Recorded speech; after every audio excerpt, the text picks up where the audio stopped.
मोदी जी कभी तो सच बोलो भाई। तीसरी बार से प्रधानमंत्री नेहरू बन के आए थे और वो भारतीय राष्ट्रीय कांग्रेस के पूर्ण बहुमत की तीनों सरकारों में थे। आपकी तरह नहीं।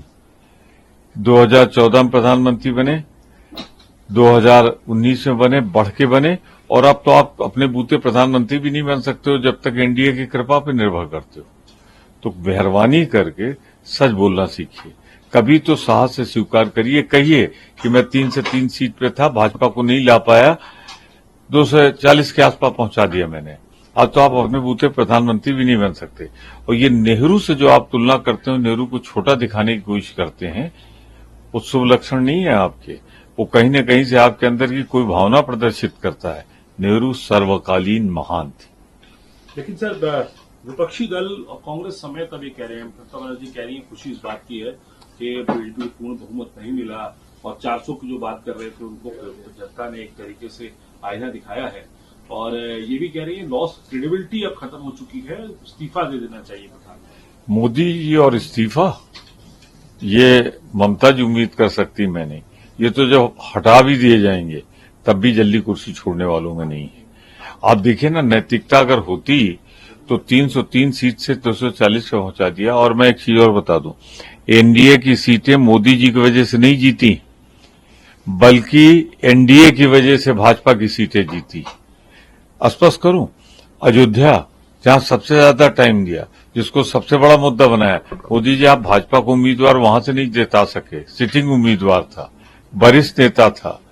तो जब भगवान ने ये कहा कि तुम मेरा नाम बेच रहे हो, और ऐसा मारा मोदी जी को, 303 से 240 पे गिर गए। तो भाजपा व्यापारी है, राम की पुजारी नहीं, ये साबित हो गया। सर, इसके अलावा चंद्रबाबू, मैं बहुत साफ कर दूं, इतिहास तो छिप नहीं सकता। मोदी जी का इतिहास रहा। जिस उद्धव ठाकरे ने उनको पहुंचाया महाराष्ट्र, उस उद्धव ठाकरे के पार्टी के 2 टुकड़े करके मुख्यमंत्री के रूप में हटा दिया।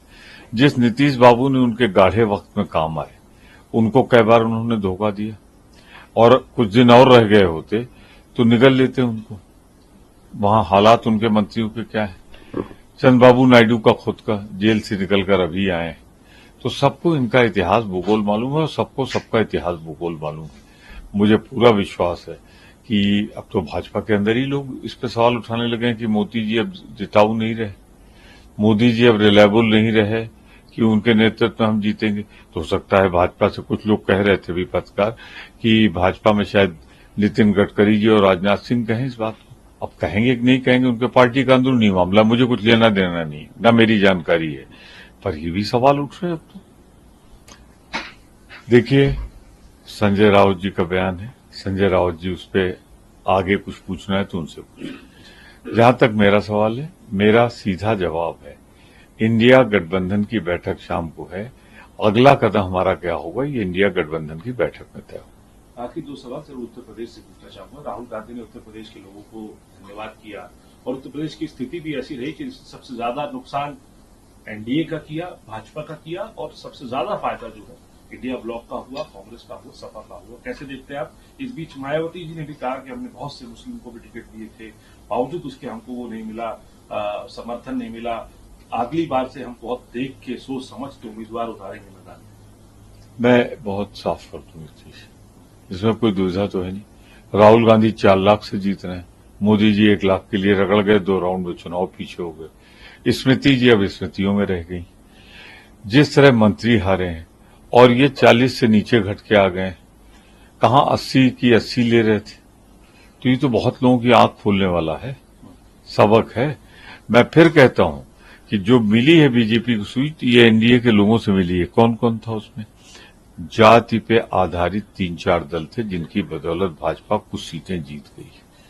अगर वो जातियां नहीं होती तो भाजपा 10 के लिए तरस जाती। कुल मिलाकर हमारा इतना कहना है, इंडिया गठबंधन की बैठक शाम को होगी, हम उसमें अपना अगला कदम तय करेंगे।